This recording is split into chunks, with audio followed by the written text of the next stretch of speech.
오늘 맥주 감사 주일입니다. 옛날에는 보리 농사를 다 지어놓고 하나님께 감사하는 절기였습니다만 요즘은 보리 농사 짓는 사람 주변에서 찾아보기 어렵습니다. 그렇지만 맥주 감사절의 취지는 반년 동안의 은혜를 감사하자 하는 것입니다. 일종의 중간 정산이라고도 할 수 있겠죠. 지난 반년 동안 어떻게 지내셨습니까? 고생 많이 하셨죠. 살다가 이런 반년 처음이었지 않습니까? 우리 가운데 그 누구도 경험해 보지 못했던 반년이었습니다. 이 어려운 시기를 견디어 내시느라고 모두 수고 많이 하셨습니다. 고생하고 애쓰신 여러분 모두에게 우리 하나님께서 충분한 위로와 보상을 해주시기를 주님의 이름으로 축복합니다. 올해 11월에 미국 대통령 선거가 있습니다. 먼 나라 이야기니까 우리에게는 크게 와닿지 않을 수 있습니다만 미국 현지에서는 굉장히 관심도가 높은 이슈입니다. 4년 전이죠. 2016년 미국 대통령 선거에서 민주당 후보는 힐러리 클린턴이었고 공화당 후보는 도널드 트럼프였습니다. 당시 투표함의 뚜껑을 열고 개표를 완료할 때까지 언론들은 너나 없이 힐러리의 승리를 기정사실처럼 보도했습니다. 트럼프가 당선될 것이라고 예측한 언론사는 거의 없었습니다. 저 역시 그렇게 알고 있었습니다. 왜냐하면 대부분의 여론조사에서 힐러리가 승리한다고 조사 결과가 나왔기 때문입니다. 그런데 그 결과는 우리가 다 아는 것처럼 트럼프의 당선이었습니다. 그래서 지금까지 대통령직을 수행하고 있죠. 어째서 이런 잘못된 예측이 여론을 주도하게 됐을까? 여러분은 왜 그렇게 됐다고 생각하십니까? 그것은 여론조사가 엉터리였기 때문입니다. 아니, 좀 더 정확하게 말하면 사람들이 여론조사의 속마음을 내보이지 않았기 때문입니다. 지금도 그렇지만 그때도 트럼프는 인종차별주의자로 알려져 있었습니다. 백인이 흑인보다 우월하다 이렇게 믿는 사람이에요. 최근에 다시 부각되고 있는 이슈이죠. 흑인의 생명도 소중하다. 흑인의 생명도 소중하다. 영어로는 Black Lives Matter라고 하는데 이런 사회운동이 그때도 있었습니다. 그 문제로 시위도 많이 했고요. 그때 트럼프 지지자들이 그 사람들한테 폭력을 휘두른 일이 있습니다. 그런데 트럼프는 은근히 자기 지지자들을 옹호했습니다. 이런 상황이니까 사람들이 그런 트럼프를 지지한다고 대놓고 말하기가 껄끄러웠을 겁니다. 미국의 네이트 실버라고 하는 유명한 통계학자가 있습니다. 저널리스트이기도 한데요. 2012년 미국 50개 주의 대통령 선거 결과를 거의 정확하게 예측했던 사람입니다. 이 사람이 지난 2016년 선거 과정에서 뭔가 이상한 낌새가 있다 하는 것을 발견했습니다. 일부 지역에서 트럼프 지지 열기가 예사롭지가 않았던 거예요. 그래서 구글에서 사람들이 어떤 단어를 많이 검색하는가 조사를 해 봤습니다. 그랬더니 트럼프가 우세를 보이는 지역에서는 깜둥이라고 하는 단어의 검색 빈도가 유난히 높았습니다. 깜둥이, 영어로는 니거라고 그랬죠. 흑인을 표준어로 말하면 블랙이지 않습니까? 그런데 깜둥이, 니거라고 하는 말은 흑인을 조롱하는 말입니다. 이게 뭘 말하는가 하면 겉으로 표시는 안 내지만 속으로는 트럼프의 생각에 동조하는 사람이 많았다. 그런 이야기입니다.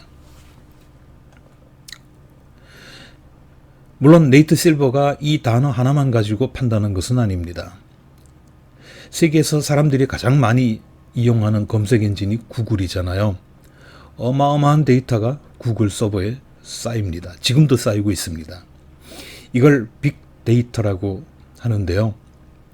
실버가 이와 같은 빅데이터를 분석해 보니까 여론조사 결과와는 다를 수도 있겠다. 그런 생각이 든 겁니다.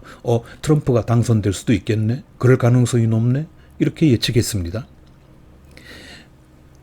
그렇다고 해서 구글의 빅데이터가 일반적인 여론조사보다 정확하다. 아직 이렇게 단정할 수는 없습니다만, 그럼에도 불구하고 구글의 빅데이터에는 여론조사가 잡아내지 못하는 유의미한 단서를 가지고 있다. 그런 얘기입니다. 구글을 가리킬 때 많은 사람들이 구글신이라고 부릅니다. 구글은 모르는 게 없다. 그런 뜻이겠죠.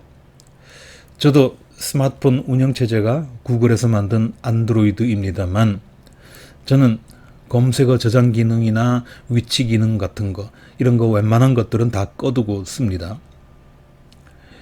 왜냐하면 구글이 저에 대해서 너무 많은 것을 알고 있기 때문입니다.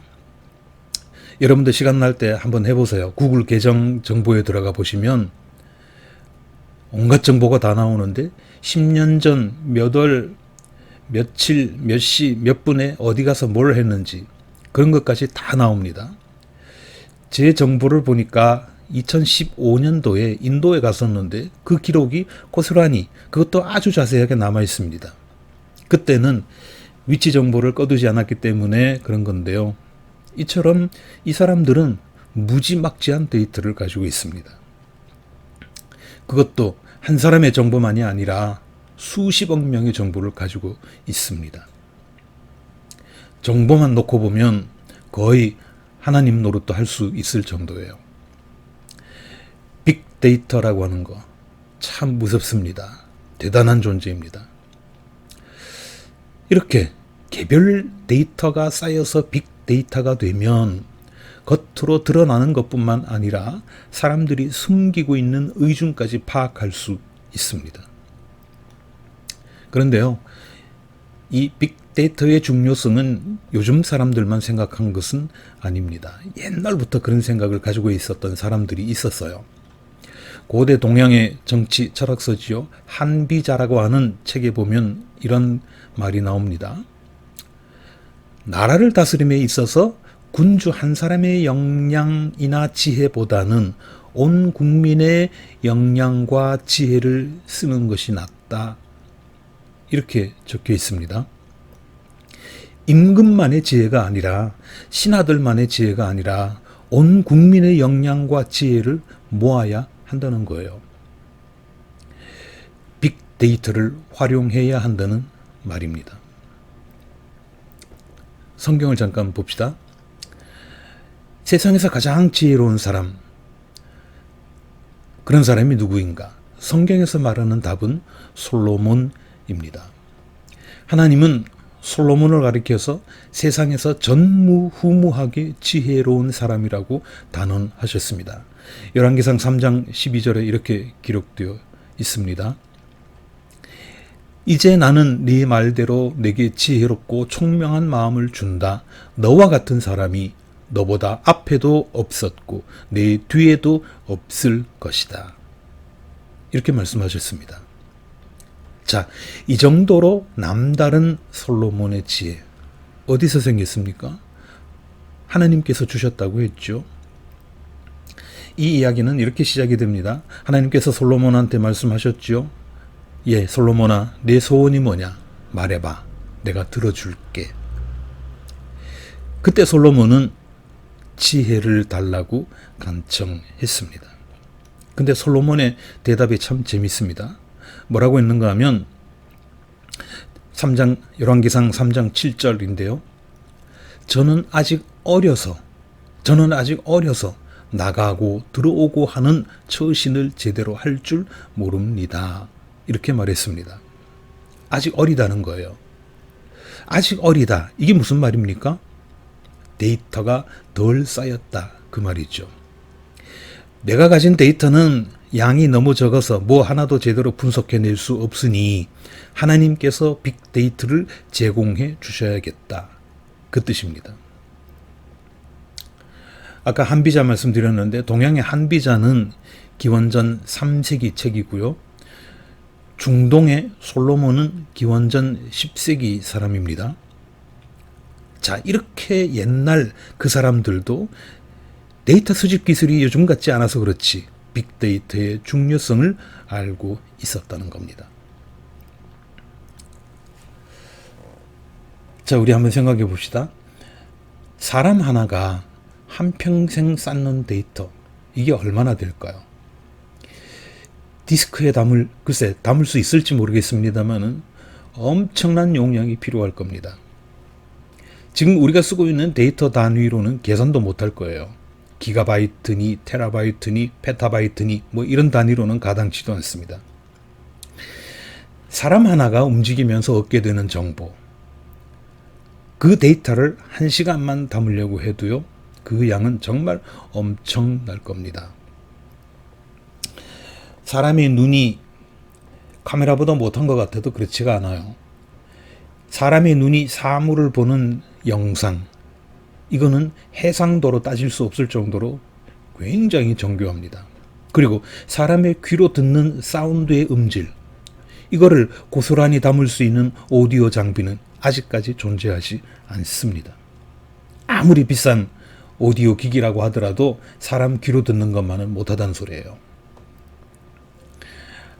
1시간짜리 영화 한 편만 해도 몇 기가바이트가 들어가는데 제한된 화면인데도 그렇잖아요. 거기에 비하면 사람이 취득하는 정보는 이거는 3D 정도가 아닙니다. 이걸 다 기록으로 남기려면 거의 무한대의 데이터가 필요합니다. 그런데 놀라운 거는요, 이 엄청난 데이터를 하나님은 하나도 빠짐없이 다 기록하고 계시다는 것입니다. 요한계시록 20장 12절 말씀입니다. 거기 보니까 죽은 사람들은 그 책에 기록되어 있는 대로 자기들의 행위대로 심판을 받았습니다. 이렇게 기록하고 있습니다. 최후의 심판 장면인데요. 요한이 환상을 봤더니 하늘나라에서는 심판관이 죽은 사람들까지 한 사람씩 과거를 다 모조리 조사하더라는 얘기예요. 성경에 보면 책을 펴놓고 그 책에 기록되어 있는 행위대로 심판을 한다 그랬는데, 요한계시록을 쓴 요한이 옛날 사람이어서 그렇지 요즘 사람이었으면 책이 아니라 컴퓨터라고 했을 겁니다. 책을 보면서 심판했다가 아니라 컴퓨터를 보면서 심판하더라 그랬을 겁니다. 어쨌든 하나님은요, 인류 역사가 시작된 이래로 모든 사람의 데이터를 확보하고 계시다는 것입니다. 세상에 이보다 더 방대한 빅데이터가 어디에 있겠습니까? 그래서 성경에서 지혜의 글들만 모아놓은 책이죠. 욥기, 시편, 잠언, 이 책들에 보면 계속해서 반복해서 나오는 말이 있습니다. 그게 뭐냐면 주님을 경외하는 것이 지식의 근본이다. 주님을 경외하는 것이 지혜의 근본이다. 이렇게 강조하고 있습니다. 지금 말씀드린 것처럼 하나님은 어마어마하고 무시무시한 빅데이터를 확보하고 계십니다. 거기에 비하면 구글이 가지고 있는 데이터는 말 그대로 세 발의 피지요. 모래사장의 바늘 하나 정도가 될까 할 정도입니다. 사람들이 구글신 그러지만 구글신은 여호와의 신, 야훼의 신 앞에서는 명함도 못 내밉니다. 근데 참 다행스럽습니다. 왜냐하면 하나님은 우리를 자식으로 삼아 주셨잖아요. 그렇기 때문에 하나님께서 소유하고 계신 것, 그거는 곧 우리의 소유이기도 합니다. 하나님께서 확보하고 계시는 그 빅데이터, 거기에 우리도 접근할 수 있는 권한이 있다는 얘기예요. 공유할 수 있다는 겁니다. 어떻게 공유합니까? 기도로 공유할 수 있습니다. 우리가 하나님께 기도하면 하나님께서 가지고 계신 그 빅데이터가 우리의 데이터가 될 수 있다는 겁니다. 이처럼 하나님의 빅데이터를 공유해서 활용하면 남다른 안목이 생깁니다.